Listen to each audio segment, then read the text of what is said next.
mentang wewenang ba Indonesia, mentang wewenang Indonesia. Amba dino urang mata jajah.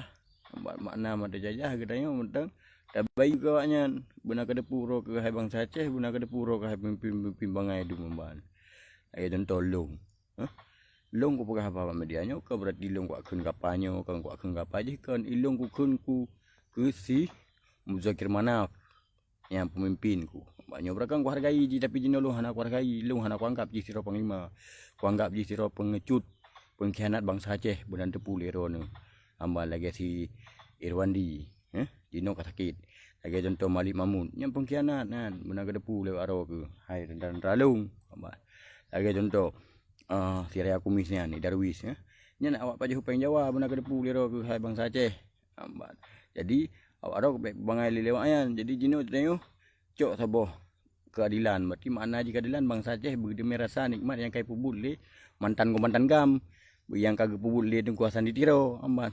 Hana tinggal awaknya kurangnya ipoh, hana tinggal awaknya kurangnya di elenya le pai amban. Termasuk long siro ku amban.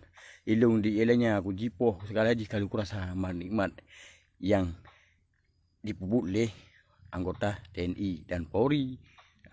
Ilung hanaya ku puya ku bila long musim memang kadang awih ku berarti kehendak Allah hanapat di hindari tapi manusia ini kehendak tidak akan ada mampu, tidak akan ada kekuatan dia.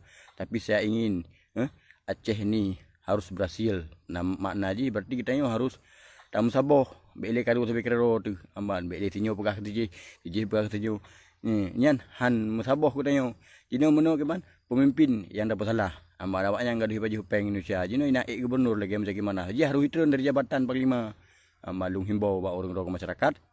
Jadi kita bele pilih partai PA yan karena PA yan hana bak lung amban lung hana kuakui PA amban karena yang publo nanggro nak ada pulio aro ke habang Aceh. Jadi lung ku pegah apa medianya karena bu ilung kan berarti lung musik ji bengeh kurang lain kan lung bengeh lung kepemimpin guys. Amban ke pu mana ayan kayak contoh gubernur jino. Perayaan ke pubuk gubernur jino yang dapat lihat pemimpin pu. Ubena mantang gam gaji mana ji gaji ji nawenang i benang kepu be ndik begah lerung salah. Nawenang ji siro pemimpin benang depu lero bangsa Aceh.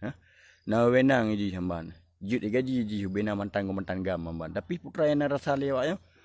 Le yang mak budi yang perang-perang berkon ya EU kroi ya tule EU ya kau nalung lagi lung kau nalung mo nyo ka kena dinas kulung benang de puro bangsa Aceh amban ilung irambu amban raman rambu ilung tak jerau kai ilenya kali dipoh kali tembak kali gambar segala ji kada kurasa nikmat fit dalam perjuangan benang de puleron bangsa Aceh maka ilung bengeh ke si Darwis bengeh kulung ke si Malik Mahmud bengeh kulung ke si Muzakir Manaf Panglima Eko yan be amat tapi lung bekam berarti lung memang kuat poh wakah tapi menyo wakah memang kalau ke lung siap benar kada pulu wakah hana mecih ngemudi ngemparang je kutak ke etno dari lung rambu terima kasih awakah harus katren dari jabatan dari lung amban be menyo memang kan itu tolong katanya yang bak daerah D2 Bateli bak si Cut Abang Panglima daerah lung terima kasih. Assalamualaikum Merdeka Aceh.